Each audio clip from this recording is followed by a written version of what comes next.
Hey there, hi there, hi there, YouTube. We're gonna go ahead and do another really awkward two minute skit about some Minnesotan in their couch.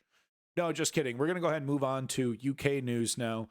Just to kind of catch up on what's happening. There was actually an election that the Labour Party has won, and there's just been a lot of criticism against Brexit and the Tory party in general. So I thought I'd cover some of these elements here. So let's get right to it.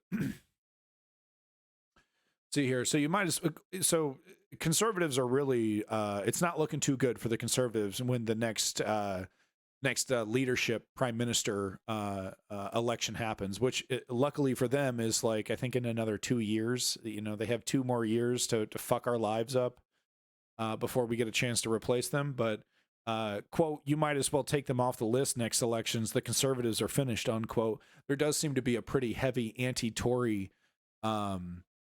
sentiment, which again kind of reminds me of the old Thatcher days. Remember when literally everyone fucking hated Margaret Thatcher's guts? Ah, man. I was only a small child then, but looking back at that era and just seeing all the media, just all the news, it's just everybody hated Margaret fucking Thatcher, and it was great. You could tell, you knew you couldn't trust what you were reading if it was some kind of glowing review for Margaret Thatcher. She was just the worst. She was just the fucking worst, and everybody fucking hated her. And that's what it kind of feels like right now when it comes to the Tory party. So let's go ahead and jump into it. Our granddads would turn in their grave to see what's happening today. Is this the most British motherfucker that's ever lived? I mean, honestly, listen to that accent, yo. Our granddads would turn in their grave to see what's happening today. You might as well take them off the list next election because Conservatives will never get back in. They're finished.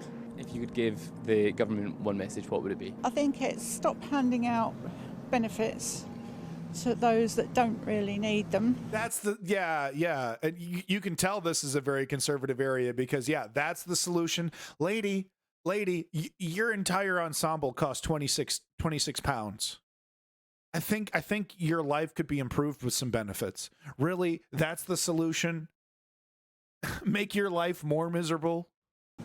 Because a lot of them are just spending the money on alcohol or drugs. Yeah, spending money. Yeah. Okay, yeah. Just and ignorance. Start giving it to the people that do need it. Do you vote Conservative?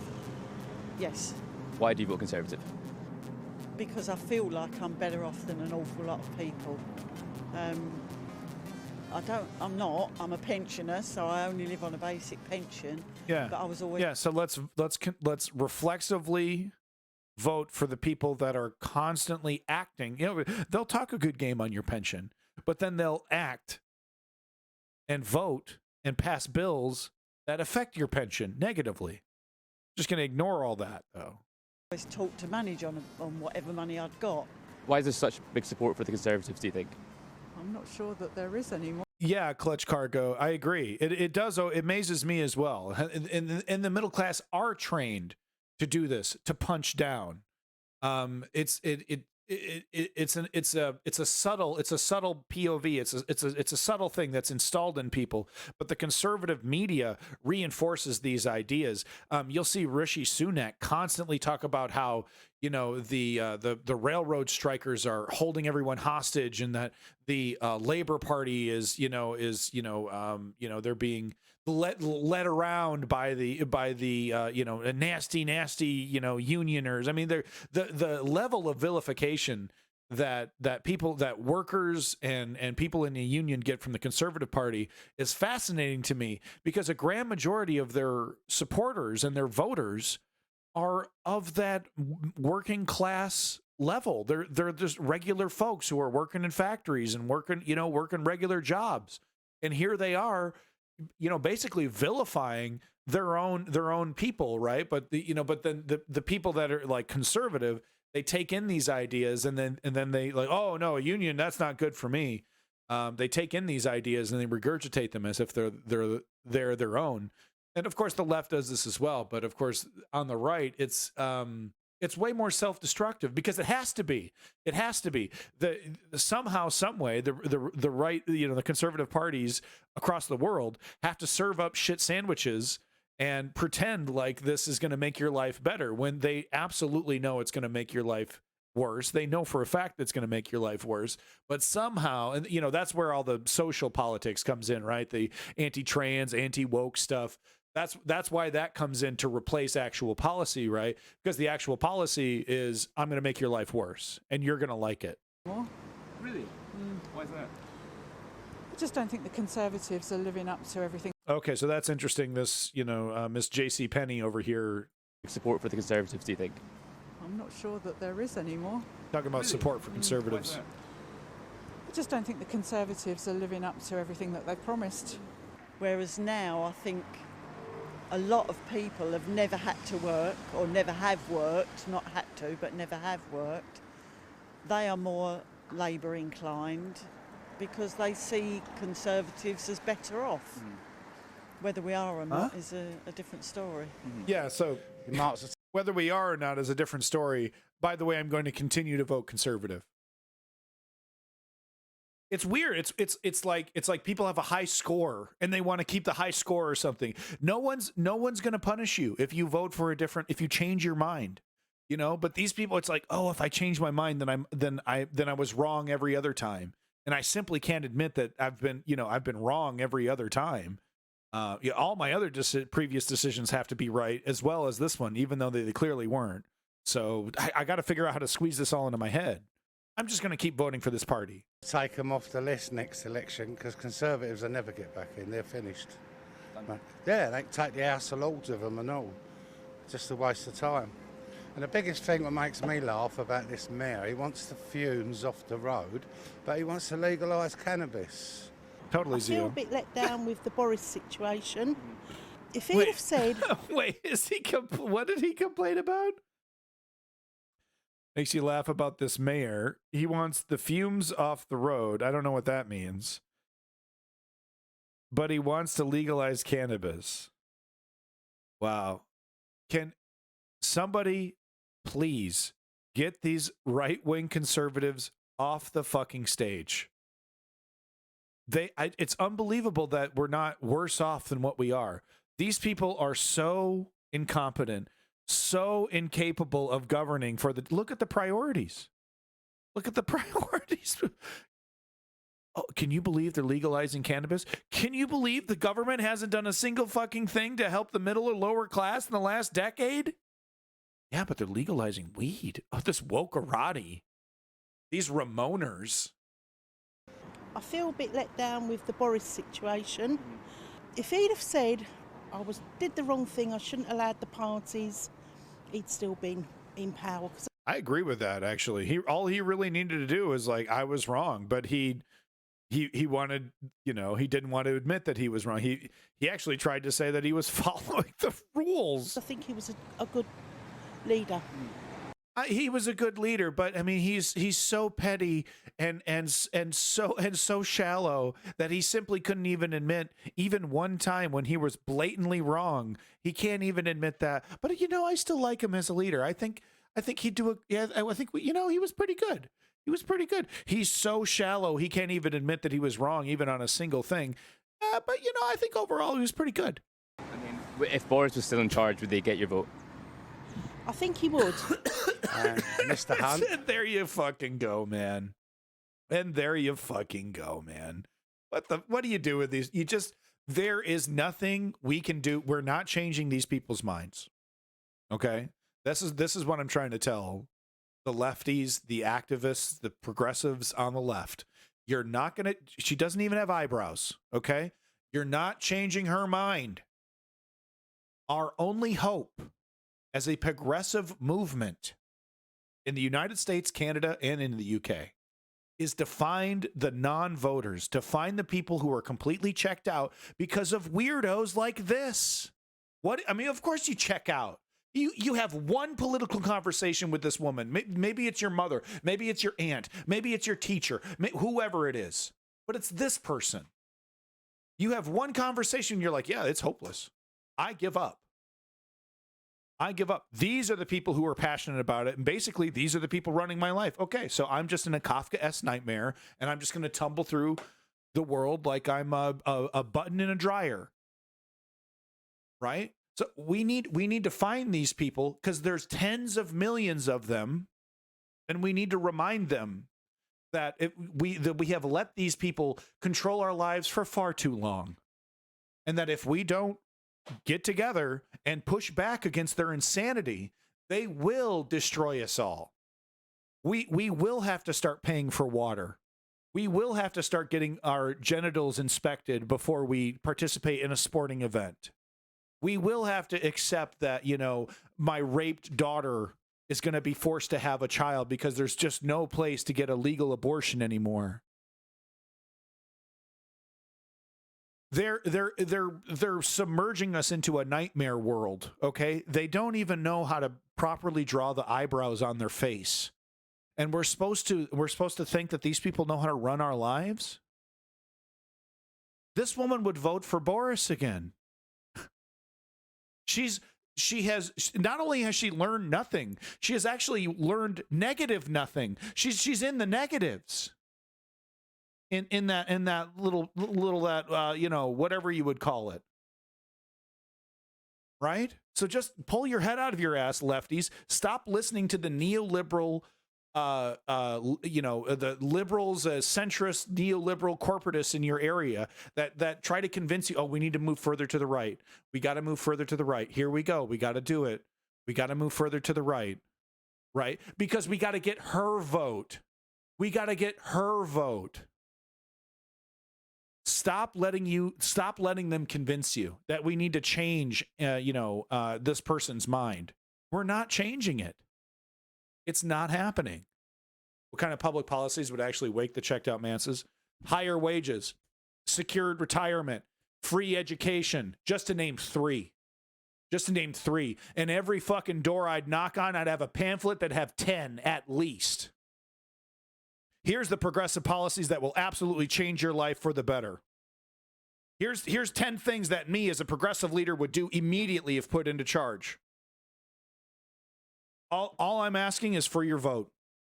I just need you to follow whatever procedure is in your area and vote. And here, let me show you how to do it. I'll fill out the forms for you. That's what a winning progressive populist message looks like. Not convince the queen of JCPenney over here. I know I made it twice. But not convince the queen of JCPenney that she needs to vote for her own self-interest. It's not fucking happening. Would. And Mr. Hunt and Mr. Is it Fishy Sunak or something his name? Rishi Sunak. Yeah, well, they stitched Boris up. We didn't have all this going on.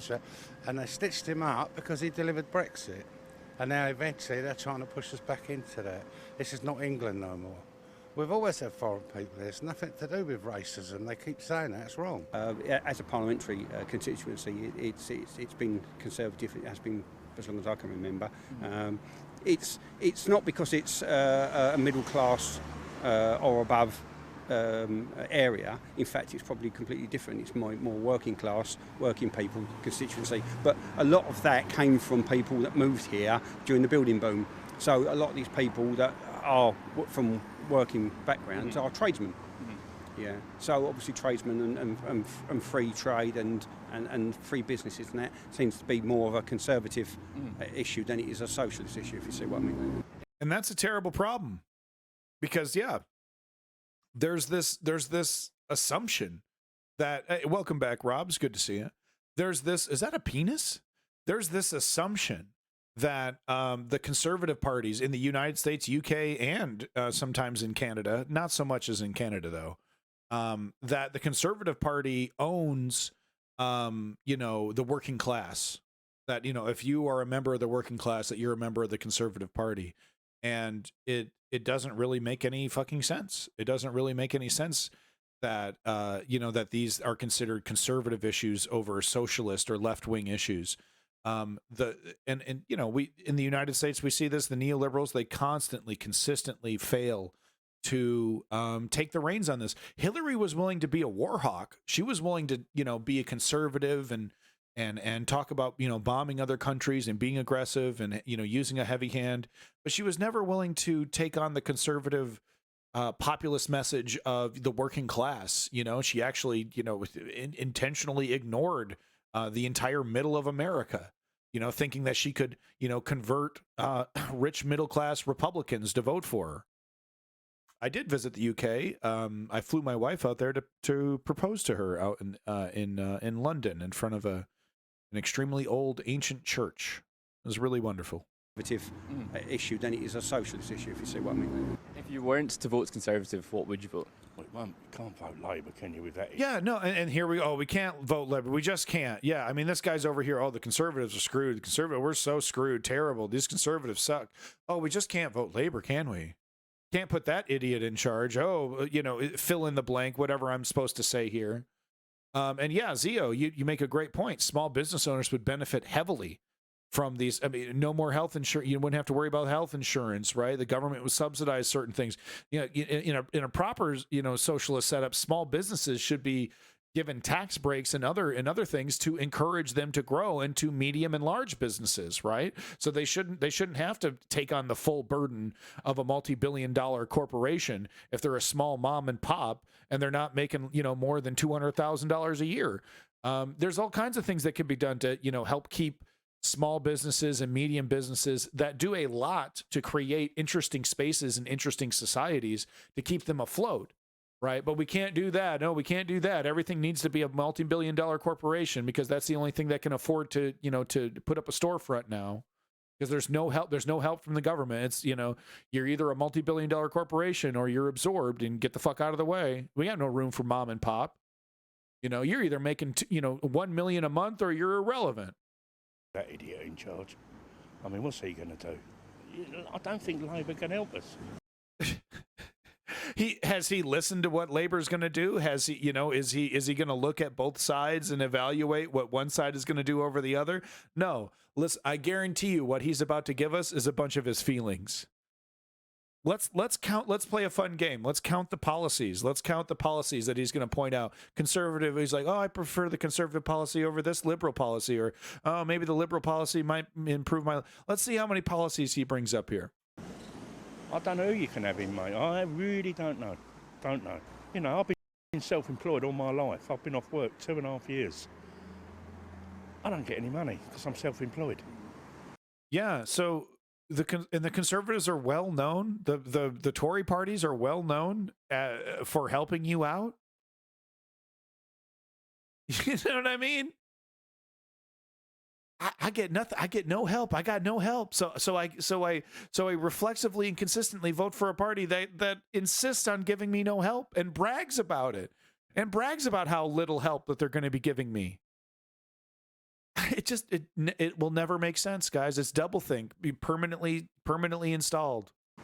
And I've got over 16,000 in the bank, so they don't pay me nothing. I'm not entitled to it. But now I do get £11 a day. The same as what anyone that comes up on the beach get. But I don't get my rent paid. I don't get my food. Welcome and this back, is Lenny. what puts me off of voting Conservative.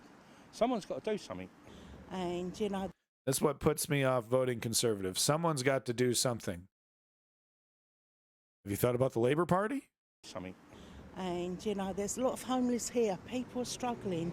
Food banks on the island. Young families that work hard. How is that the Labour Party's fault? How is that the Labour? I'm sure it's the Labour Party's fault. How is it the Labour Party's fault? They don't know how they're going to heat their homes or whether they're going to eat. And then we're putting people up in hotels. It's not right. It's not right. 450 people got off boats at Dover on Sunday just for the benefits. They're taking money out of your pocket. Yeah, man. Yeah, that's the problem. Yeah, 450 starving people who are fully willing to work and be, functioning members of your society. Yeah, they're the one holding you back. Want to come in here? France is empty. Go to Bordeaux, Dijon, all Oh, around there. yeah, because as soon as they get out of here, your life is somehow going to improve. Could you connect the dots for me?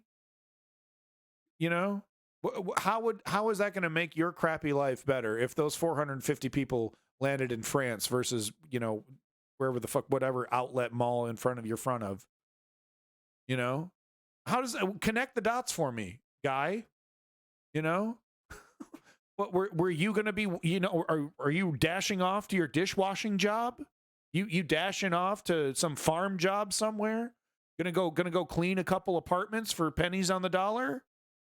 Is that, and you're really pissed off about the immigrants coming in to took your gerb? miles and miles of places they could live. They won't get benefits, so they come here. You know, I mean, I worked all my life. My father said to me when I was 15, get out, because I'm not keeping you. Today you've got these young girls, they go out, have 3 or 4 kids and never work in their life. But we have to keep them. You know, and I had a young fella say to me, why should I be paying for your pension? Well, I paid my national insurance tax all my life, mate. I paid for my own pension. You ain't paying for it. Okay, so you're okay with taxation to pay for services to help people as long as it helps you, but you're not okay with paying for services that could help a teenage girl who has 3 kids. That's not okay. And I shouldn't be taxed for that. But you and everyone else should definitely be taxed so that I can have my pension. It's doublethink. It's doublethink. You're, once again, last time I'm going to say it, you're never going to convince this man to vote for his own interests. Okay? It's just not going to happen. Say thank you for your time. Knock on the next door. Knock on the next door. Knock on the next door. Because they're out there. The sensible people are out there. Okay? Because think about it. If you're a sensible person, of course you would check out of politics. You know, people like us, the news obsessed, the activists, the politically inclined, we're scrambles. We're insane. We're not normal. We're not normal people. Normal people don't do this to themselves. We're basically fucking flagellating our, whipping ourselves on the back. Right? So, of course, the sensible people have checked out of politics, and we need to remind them that we need them desperately. And you know what? They will show up.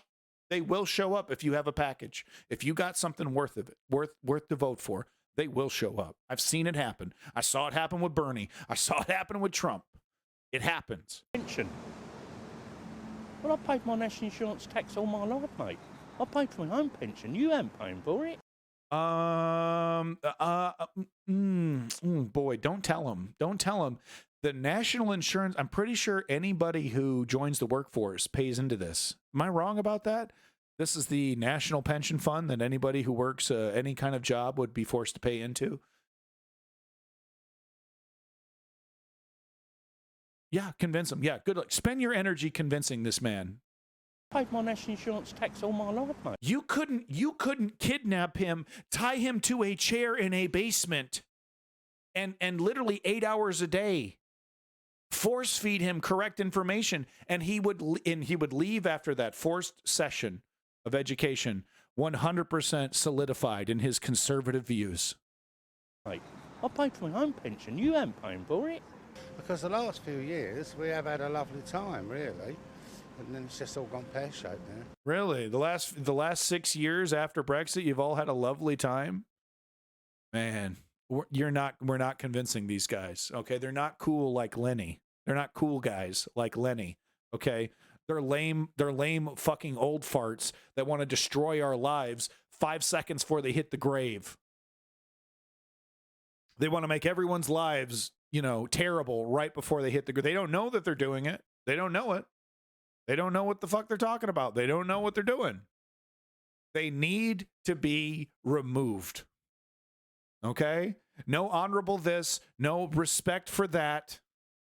You've had your turn. You failed miserably. Now get the fuck out of the way. I know I'm not going to tell you to shut up because I know you're not going to shut the fuck up. But you know what? Fucking I'm not listening, bitch. Bitch is back on the menu. You fucking know it is. You fucking know it. You fucking right. Moving on here, finally. Why does the right-wing press demonize workers? These striking university lecturers explain. So this is a great 2-minute breakdown of how activists, people on the left, union activists are vilified by the media and by government. This is brilliant. This is brilliant. She breaks it down. I want to hear 0 comments, boys. All right, you keep it to yourself, boys. I'm looking at you. The press seems to believe the worst of this country and seems to believe that we are in an ever diminishing kind of spiral of doom. And I absolutely refuse to accept that view of this country and its people and our diversity here. I believe that we can go from strength to strength, and that when we sow fear, uncertainty, and doubt, that's what people do to try to control others. That's I right. think the tabloids are very much in the pockets of, corporations, and so it's in their interest, effectively, to speak a language that is against workers, that is against labor Yes. as a movement. Yeah. And that's been the case for a long time in this country. And that's very unfortunate, because actually newspapers are supposed to be, having a degree of objectivity or neutrality in reporting that the tabloids unfortunately have never had. What would you say to the tabloids who say that students are against the strikes? I'd say they're wrong. I've spoken to hundreds of students, and the mood is very different. People see that there is a common fight. They share interest with the teachers because the enemy is the same. The students were really supportive. I had to cancel three lectures, and I got emails saying they support us, they know how bad the situation is. So I feel I'm in a good situation, yeah. That's interesting, because most of the press you read, it'll say that the students are quite upset about it. Why do you think the press paint it in that way? Because, of course, right now we are part of a bigger movement Totally right, Zio. for social reform in this country, and some of the presses don't like this, so I think that's what's happening. Why do you think that the tabloids haven't come out and said that the students are supporting the strikes? Well, I think, there's different sections within the press that will convey very different narratives, and because the student body is very diverse, so if you want to, you'll find students who are very supportive and students who are very, very critical. Well, that's a sensible POV. And so I think, what I would say, though, is that it's not always these are long-term structural issues that we're talking about, and so often for students who are in and out of universities in 3 years, it's hard for them to see this bigger picture, this change over time that we can see. Yeah. Pretty much. All right, so I just wanted to show you that. I thought that was pretty cool. Moving on. From France 24 here, we're at the start of a new industrial revolution. Ireland's environmental minister is saying here. So Ireland is really, and rightfully so, kind of taking advantage of the Brexit situation to to really, start to really stand on its own and start to really forcefully demand that independence and really show that, Ireland is fully willing to, to break away from the UK and to be an independent entity. And it's just interesting to see this happen in real time, this removal from the empire.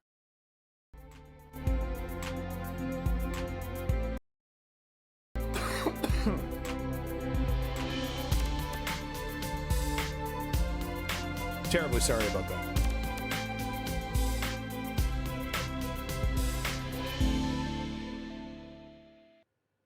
Hello and welcome to Talking Europe. It's a project which has seen costs mount, but it's very symbolic of the energy union that the EU wants to promote. The Celtic Interconnector will link Ireland and France for the first time, and the plan is to provide enough electricity to power nearly 500,000 households. It's scheduled to open in late 2026 or early 2027. Officials in Dublin and Brussels say the project is key to energy security and that it will support the development of renewables in both Ireland and France. Well, my guest today is in charge of this whole dossier on the Irish side of things. Eamon Ryan is a Green Party politician and Ireland's Minister for the Environment, Climate and Communications and Minister for Transport. And he's been in Paris for the signing ceremony. Wow, how about that? A person from the Green Party holding a real position of power? What is this, the Twilight Zone? That will pave the way for construction to begin next year. Eamon Ryan, thank you so much for being my guest. Glad to be here. So just and give he's got us a green a tie. few quick facts and figures. Obviously, this is something that our viewers don't know that much about. What is the commercial and political significance of this project? Well, I think we're at the start of a new industrial revolution. And just like the first one started in Europe, this one will too. And it's an electrification of everything, particularly using renewable power. And that renewable power has real advantages. It exists in every different country, but it is variable. So what we can do is, as the wind comes in from the west, let's say the weather system's coming from the west, passes over Ireland, UK, into France, across Europe, we can pick it up at various stages. If we combine that with hydropower from the Scandinavian countries and the Alps, and solar from the south, you start to have a balancing capability. This new industrial revolution will be characterized between balancing variable supply of electricity and variable demand and storage and shipping it in different. And, you know, I'm okay with all of this as long as there's, you know, while we're installing all this fancy new technology, we're also setting up massive redundant systems that we could turn on in the event of, you know, some kind of, you know, environmental catastrophe that could, you know, take out something, or, you know, some other kind of thing. You know, say if we're heavily dependent on solar, and then we have some really weird weather where like things are cloudy for like, you know, for like a month straight, we should have some kind of, you know, a nuclear power plant or coal-fired power plant or diesel power plant, or in the event of a Russia situation, right? Because I love all this renewable stuff. I love all the tech, but I am extremely worried about, you know, and I'm just being, you know, this is my IT guy kind of poking through here, but, you know, if you're going to be taking big leaps forward in technology, you always want to make sure that you have the ability to handle those anomalous situations where you just need the old framework, right? If only temporarily. So as long as, you know, the people, the green parties and the people that are implementing this stuff are implementing this new stuff with the idea that we need a fallback, I love it, and I'm 100% in support of it. We probably won't end up listening to this whole interview, but let's just get a couple more minutes in. Countries. So in this case, the first time, we're connecting France to Ireland. It's a cable no more than that size, quite small, freaky, but it can take large volumes of power, over 550 kilometers. So that makes me really, really fucking worried. Okay, tell me, you know, okay. Can we, is there a plan? Is there a backup? You got two cables out there that are this size? Like, I'm not actually impressed with a really dinky cable running through the ocean. And then when it lands on either side, it gives you balancing capability. When the wind is strong in Ireland, we can export to France. When it's quiet, we can import back from France, a combination of renewables and nuclear that the French will be using. Ironically, this is how you set up when you're doing like when you're doing your power grid in like SimCity 3000 or City Skylines. You can connect it to other areas, and you can set up like deals and stuff, and how you share power. Maybe that wasn't in SimCity, and that was just a City Skyline thing, but. Yeah, that's so funny because that's kind of how it works in these like city simulators. You mentioned wind, so is this basically relying on Skyline's really fun. Offshore wind power? Is that the key thing on the Irish side, I should say? On the Irish side, we are already very strong on onshore wind. We have about 5 gigawatts of onshore wind. We're starting to go solar. Even Ireland is going solar because it's such a better technology, lower cost. But also we're going the joke there is because Ireland is very, very cloudy. Even Ireland's going solar, which is fucking how. Scale to off. There's like one spot in Ireland that isn't completely fucking gray. Offshore wind. And for us, offshore is the real prize. Our sea area is 7 times our land area. It's one of the windiest places on the planet.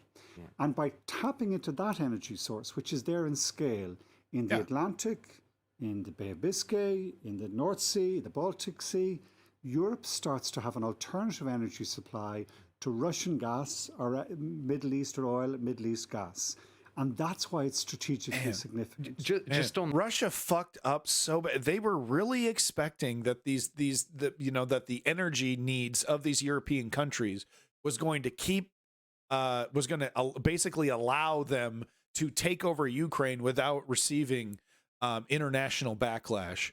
And what they have actually started is an acceleration of a decoupling of away from the Russian energy sector. And Putin has, I swear to God, fucked that country up for the next fucking 3 decades. I mean, honestly, I mean, if this is the trajectory, good luck stopping it if it works, if it continues to work. You know what I mean? Good luck stopping it. It will be interesting though. However this ends, this Ukrainian war, however this ends, it will be interesting to see how quickly these European countries will be rushing back to Russia to start buying, very, very cheap discounted oil, and what that will do to these new green initiatives. It does kind of interest me on how, what the dynamics will do to that situation. On the wind and solar side of things, Wind Energy Ireland recently published a report saying essentially that Ireland is underprepared, I'm slightly paraphrasing here, for larger scale harnessing of wind power, because it said Belfast Harbour is the only one out of the 13 major ports on the island of Ireland that is ready to be used for constructing offshore wind farms. Oh. Do you agree with that the capacity isn't there, that needs to be ramped up a lot more? Yes, and actually a lot of other capacity. The biggest constraint in Europe, even though we've been leading in the development of offshore wind. Look at this Green Party politician being perfectly honest about the situation and actually accepting criticism instead of doggedly fighting back. I was actually not ready for that. Yes, this guy's a minister. Okay, he's a government representative. He's not some Green Party activist outside of government. He's from in government, and this person, he just got done reading this criticism that's like, okay, yeah, all these ideas are great, but you only basically have one location that's actually ready to go, and there's a lot more work to do. And this guy's like, oh yeah, a lot of other capacity. It's like, the yeah, biggest yes. constraint in Europe, even though we've been leading in the development of offshore wind, we're starting to see. Rob, Europe will have to pay for that, or will Russia have to pay for that? Because you can just set up a system where Russia's like, okay, we'd like to sell you some oil, and they're like, sure, you got to pay this 5% tax that's going to go into paying for Ukraine's reconstruction. So there's actually a lot of options there, but let's keep it to the UK until we get to the Russia-Ukraine section at the end of the stream. Now, America, Japan, so many different countries around the world seeing it as a strategic investment. And in that now, what we have to make sure in Europe is that we keep the turbine manufacturing here. We actually manufacture the cables, the electrolyzers, the shipping, the ports. It really requires a big scaling up of our industrial base. And also then look to see how we use that power in Europe. For too long, we have seen exporting go out to other continents. We import our software from America. We import our hardware from China. We import our energy from Russia and the Middle East. Well, now it's time for us to start building our own energy supplies in Europe and using it for an industrial development, be that in areas like fertilizers, in making steel, in creating ammonia for transport systems, for hydrogen, for use in a whole range of industrial applications. It's not just the development of the wind industry and the solar industry as a part of our industrial revolution.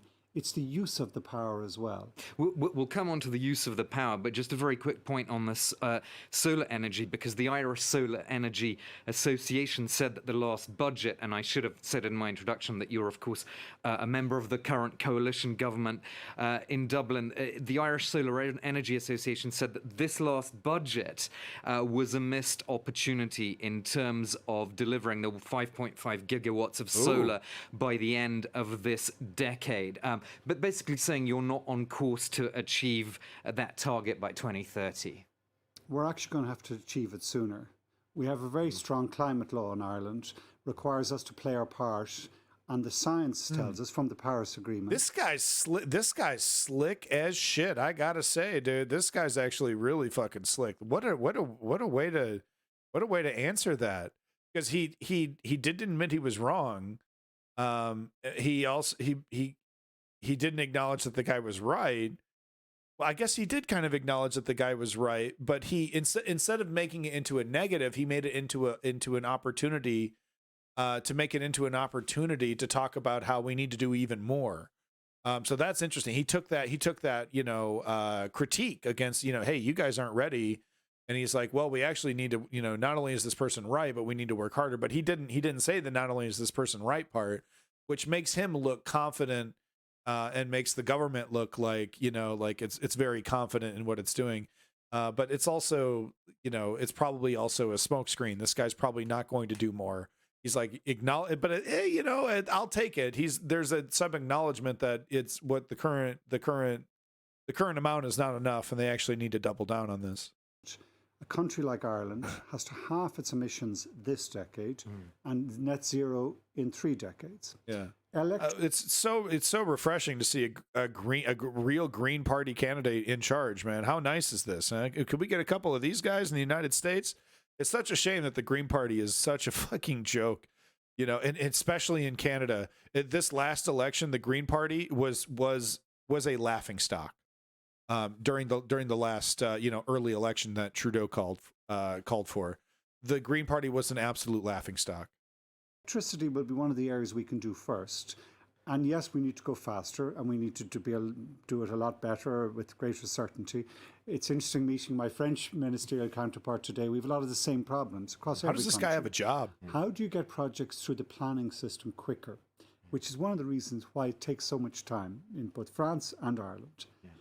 How do you de-risk the political uncertainty that this is not going to be a stop-start project, that this is going to happen no matter who's in government? I'm in love. And how do you get that supply chain so that you're not caught, you're not delayed in that?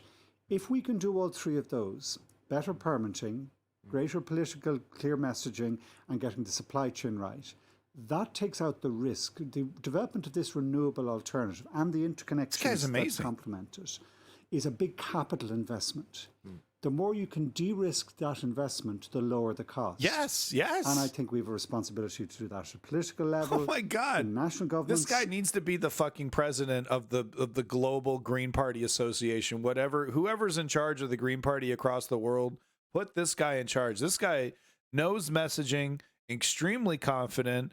Man, if there was more Greens like this would be a completely different conversation. If the Green Party looked and acted like this guy.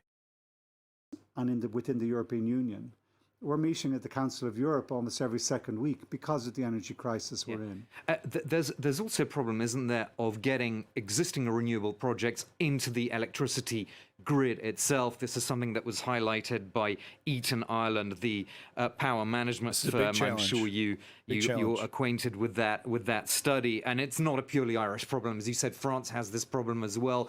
There's a problem of getting charging points up and running for electric cars, which is why you have a relatively low rate of electric cars on the road in Ireland at the moment. Again, not only in Ireland, but how can you address that specific point of getting things onto the electric grid faster? Yeah.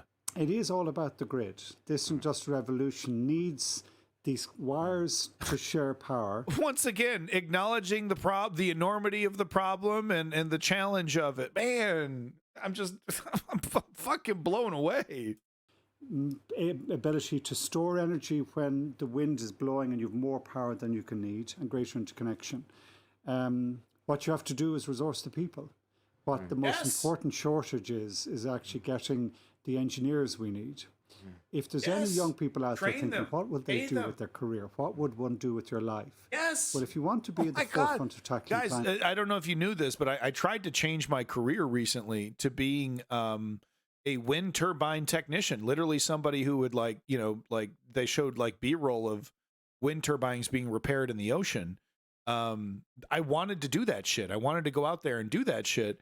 The pay is ludicrously low, dude, like $30,000 a year. I'm like, I can't take a 1/3 of my current pay kind of pay cut just to, follow my dreams.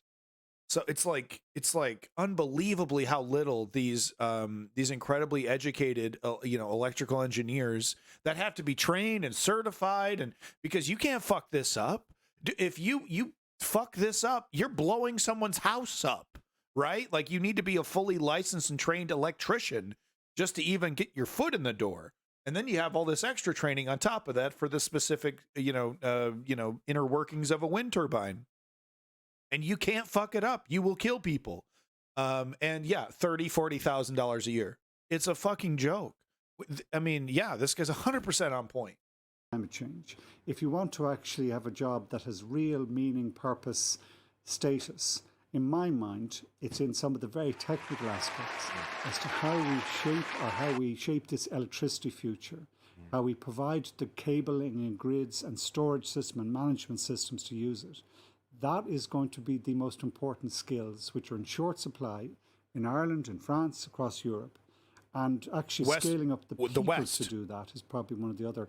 There's a shortage of copper, there's a shortage of aluminium, but more than anything else, we have a shortage of people who can design this in a really... The copper's in Afghanistan. And once again, Joe Biden, bro, you can't even do one single deal?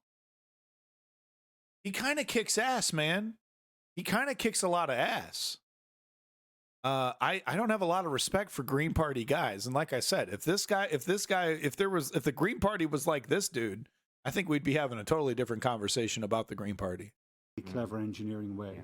And Ireland has a very high percentage of renewables penetration because we've at the same time, I also feel like he's really, really fucking slick and smart. And I could be being taken for a ride here.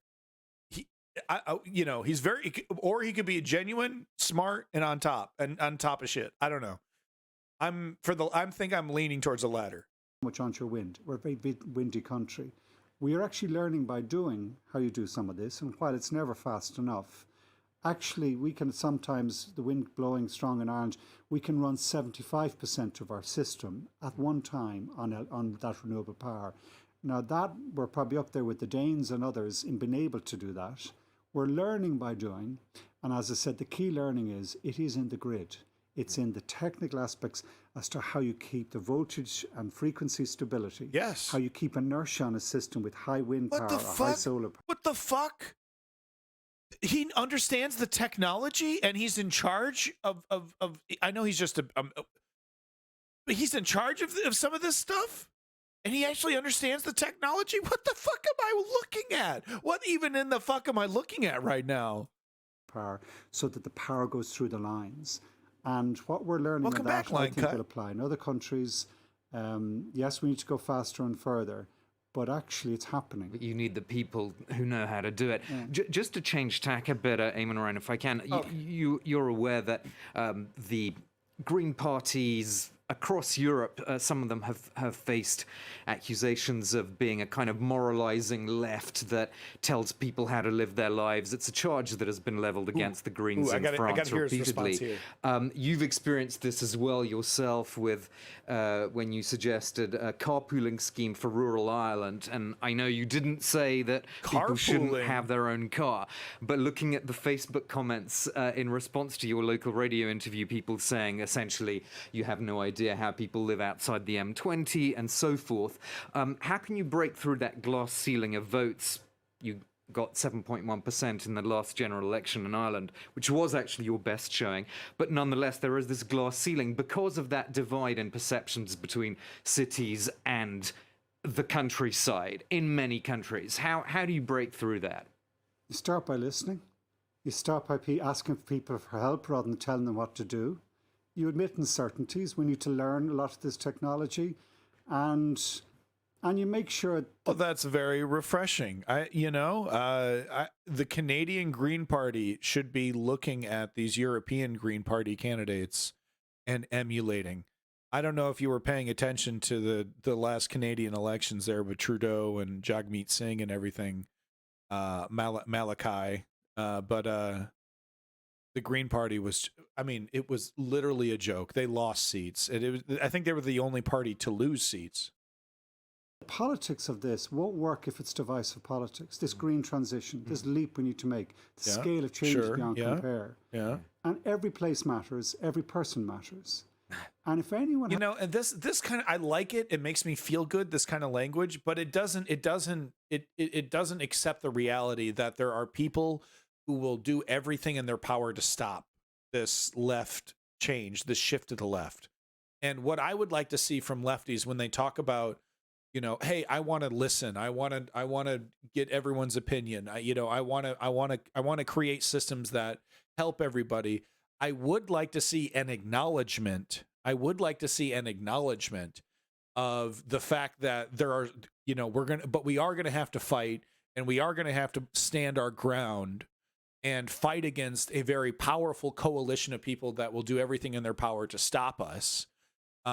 Because you can't fight by singing Kumbaya. You're not gonna defeat the conservative parties, the corporate parties, the corporate interests. You're not going to do that by listening. Okay, so yeah, you got to listen to the people. That's essential, right? But you also, if you're gonna deliver for the people, you need to be a fighter. You need to be a fighter. Has a sense that you're being talked down to. I like the language, makes me feel good. But honestly, it's like, yeah, okay, yeah, but back it up, right? But back it up, like, and I believe in all this listening, and because I believe in it, I'm also going to fight for it. And here are some of the entities that I'm going to be fighting against, because these are the entities that want to destroy this, this unity that I want to create. Or being kind of, right. We know better than you. Well, stop. No, but you, at a certain point, you do have to say, we know better than you. That's the thing. We can't listen to all sides and say everyone's equal here. No, there is a right and there is a wrong, and you need to stand for what's right, and you need to be proud of that, okay? And you need to be okay with kicking out what's wrong and removing what's wrong, and that doesn't mean, not having a debate once in a while or whatever, but no, you got to be strong in your convictions. Place matters, every person matters. And if anyone has a sense that you're being talked down to or being kind of, we know better than you, well, stop. Because that won't get people to change. What will Wrong. People want certainty. People want to know that what they believe in is right, and that their sacrifice is worth it. So this kind of mentality will. Like I said, I'm shocked he's in charge. I'm shocked that they're relevant. Even there, because look, you need to fight, and you need to be certain. You need to be certain that what you're fighting for is right. Beyond compare. And every place matters, every person matters. And if anyone has a sense that you're being talked down to or being kind of, we know better than you, well, it's not a talking down, and sometimes it's not a we know better than you, but sometimes it is, because you're going to have a lot of people that disagree with you. It's democratic, and you have to say, yeah, we won. We do know better than you. We are going to implement this progressive change that is going to make your life better. And we're going to do it, and if it doesn't work, then we're going to pivot, and we're going to change, and we're going to accept our mistakes. But, no, this is the right move, and we're going to take it. That's what we need to win. I'll stop, because that won't get people to change. What will change, help people change, is understanding that this is actually going to be good. This is not a punishment. This is not a blame game, a shame game. Sure. It actually, you have to create, it is system change, and the new system has to be a better system. But you don't do it by, you got to do it by listening, first of all, and engaging with people. Yeah. He's not wrong. He's not wrong, but there's more to fighting. There's more to winning political fights than listening. Okay. There just is. Okay. This is a fight. This is a fight. You want to call it a war, call it whatever you want. This is absolutely a fight. And in a fight, there's winners and there's losers. Okay? That's just the way of it. It's not a simple binary thing. Look at this Christmas ad. What is this? What is this? Ho ho ho. Ho ho ho. Would you like my tasteless? What happened to my sweater? Where'd it go? Oh, I can't even keep the ads, man. All right. Anyway, Labour easily holds city of Chester seat in first by-election test of Sunak. So this is kind of an early test of the waters. Some tunage, goddammit. So this is kind of an early test of the waters right here. Labour just resoundingly winning this by-election. So I'll just read a couple sentences from this, and I have a couple more videos related to this. Keir Starmer has welcomed Labour's commanding by-election victory in the city of Chester, saying Thursday night's result was evidence voters want the change Labour offers. The Labour leader tweeted his congratulations to Samantha Dixon, the incoming Labour MP, on Friday morning after she won the seat with the party's highest ever vote share. Labour secured a majority of 10,974 votes on a 14-point vote swing in a brutal first election test for Rishi Sunak. Starmer tweeted on Friday, "The message to Rishi Sunak's conservative government is clear. People are fed up of 12 years of Tory rule and want the change Labour offers. It's time for a Labour government." Receiving 17,309 votes with 61.22% of the vote share. Wow. And look how small, folks, look how small, less than 20,000 votes, okay? You got to get out there. I know. There's a reason. Look, political pundits are not going to stop tapping the sign until we see voting participation go up in our various areas, okay? So if you want us to stop talking about it, just fucking get out there and do it. And really, I'm talking to the young people. I'm talking to you 20-somethings who aren't watching because you're watching XQC. Clean his fucking living room. You losers. People are losers. I don't know what the fuck else to say. That's entertainment? Holy shit. Oh, he's my buddy. I gave him $5 and he said my name. So I'm going to watch him clean his living room. Poggers. I'm not jealous. I'm not spiteful. There's not a jealous bone in my body. Ain't nobody jealous around here. No. Anyway, LBC over here, Andrew Marr takes aim at the Tories for shutting young people out of the housing market. This problem is just going to keep getting worse. Okay, I'm a homeowner now. Now I'm on the other side of it, and I can say I can tell you, man, all the benefits are on my side.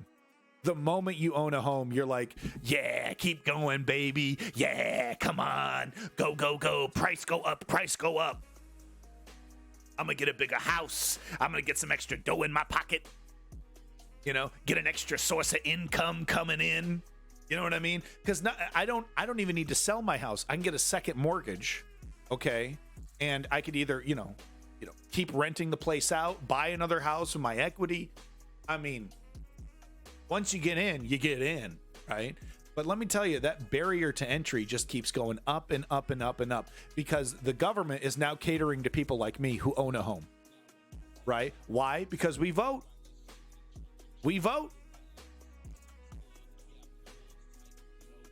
Now, homeowners are more likely to vote. So we're going to get catered to. And let's not get it twisted because I can hear the fucking Twitterati over here being like, "Oh, vote to save everything. No. I have my 3-step program for a reason. Okay? But if you're not even voting, that, you know what I mean? It's literally the bare minimum bog standard that you should be showing up and fucking voting.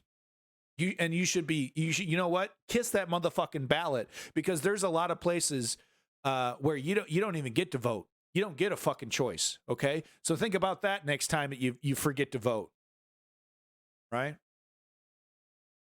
They ain't voting on shit in North Korea, all right? So you better eat your goddamn vegetables, all right? Because they ain't got no vegetables over there and wherever the fuck is staying, right? So racist. Is that racist? Somehow I feel like that's racist saying that. Fight going. Good evening. There is a giant fight going on between the government and scores of its own MPs over an issue which should matter to every one of us, and which, if the Tories don't get this right, will certainly lose them the next election. I am talking about the shortage of housing in this country. Like much else, this is about political power. Richer people who own houses in nice parts of the country and want to stop the oiks and the unwashed living anywhere nearby are a more concentrated, organised and powerful lobby, let's call them the haves, than poorer people scattered all over the shop, desperate for a roof over their heads and dreaming of owning a place of their own, the have-nots. Now, you've heard of NIMBYs. That's an acronym for... I want to make clear, it took me like 37 years of work and toil to save up the amount of money I needed for the, down payment I needed to get the mortgage, to get the house. Okay. And, you know, you can't, that's not sustainable. Okay. You can't, I had to sacrifice so much. So much of that money that could have gone into the economy went into the bank while I was saving up to do this. The wife, too. Could have been going to shows and doing all kinds of fun stuff, going on vacations, spending all kinds of money. We couldn't do it. Right. I can't imagine how a Zoomer is going to, what are you going to be, 45 if you scrimp and save the entire time to maybe afford a house? That's outrageous.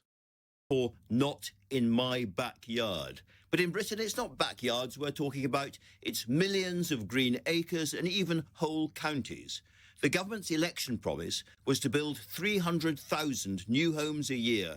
We desperately need them because a whole generation of younger people are being shut out of the housing market, which means being shut out of owning anything bigger than a second-hand car, economically shut out of their own country. But ministers haven't worked out a way to get those houses built without dictating targets from the centre. Tory MPs are fighting back in the name of local democracy. They have put down amendments to the new Levelling Up and Regeneration Bill to stop the government telling councils to build houses or making sure they do, so making a bad situation much worse.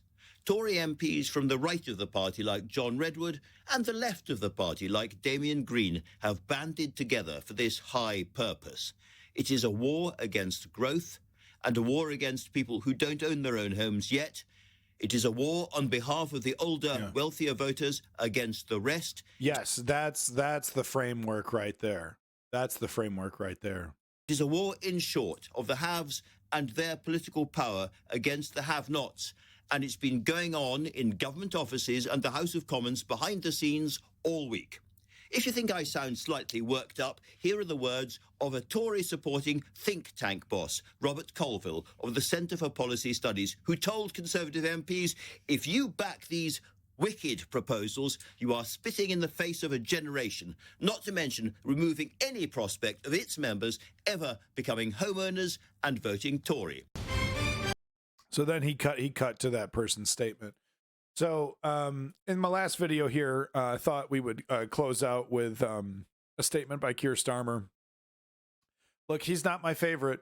It's another corporate, middle-of-the-road, milquetoast neoliberal who's going to be handed a victory that he probably doesn't deserve because people are so fucking sick of the conservatives.